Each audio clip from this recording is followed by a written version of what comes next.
ताज्या बातम्यांसाठी महान करेला सबस्क्राइब करा आणि बेल आयकॉनला क्लिक करा। हनुमान येळगुड राज्याच्या सहकारातील ब्रँड खासदार धारशिल माने।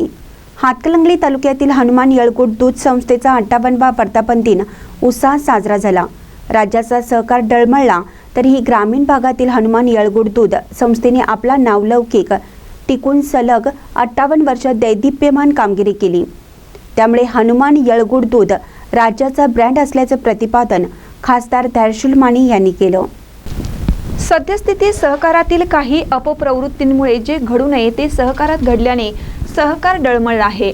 अशा स्थितीत देखील उत्पादन खर्चासह इतर खर्च कमी करून अत्याधुनिक तंत्रज्ञान व गुणवत्तेच्या जोरावर हातकणंगले तालुक्यातील येळगुडच्या हनुमान दूध संस्थेने सहकारात मिळवलेला नावलौकिक खरोखरच कौतुकास्पद असून इतरांना प्रेरणादायी आहे। देशातील श्वेत क्रांतीचे प्रतीक म्हणजे येळगुडची हनुमान दूध संस्था राज्याचा ब्रँड आहे, असे गौरवोद्गार खासदार धैर्यशील माने यांनी काढले। हातकणंगले तालुक्यातील येळगुड इथल्या श्री हनुमान सहकारी दूध व्यावसायिक व कृषीपूरक सेवा संस्थेच्या 58व्या वर्धापन दिनानिमित्त वृक्षारोपण व मान्यवरांच्या सत्कार प्रसंगी आयोजित कार्यक्रमात प्रमुख पाहुणे म्हणून ते बोलत होते। अध्यक्षस्थानी संस्थापक अध्यक्ष वसंतराव मोहिते हे होते। संचालक सुजित सिंह मोहिते, प्राध्यापक AM गुरव, उपाध्यक्ष भगवानराव पाटील आदी मान्यवर उपस्थित होते। स्वागत व प्रास्ताविक सुजित सिंह मोहिते यांनी केलं। खासदार धैर्यशील माने, प्राध्यापक AM गुरव, सहकार महर्षी वसंतराव मोहिते यांच्या हस्ते दूध प्रकल्प स्थळावर वृक्षारोपण झालं। यावेळी सर्वोत्कृष्ट दूध पुरवठादार, वितरक तसेच 25 वर्ष सेवा बजावलेल्या सेवकांचाही त्यांच्या हस्ते सत्कार करण्यात आला।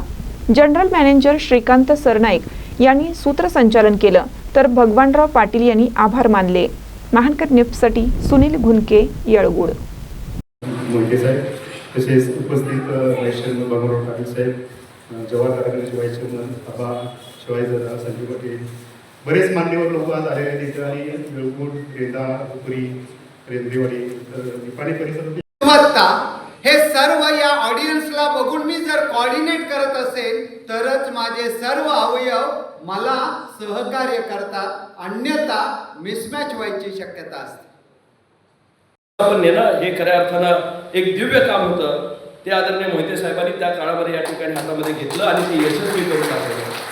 आज 58 वर्ष त्याला त्या ठिकाणी होत आहेत आणि याच्यासाठी म्हणून आमचे बंधू आज हयात नाही, सायकलवरनं सुरुवात केली म्हणून मला त्या ठिकाणी सांगत होते। पूर्वीच्या काळी एखादी गोष्ट चालू करायची झाली तर गाड्या, घोडी, रस्ते, आज रस्ते उकरले म्हणून सरपंच साहेब मला सांगतात पाणी पुरवठा झाला।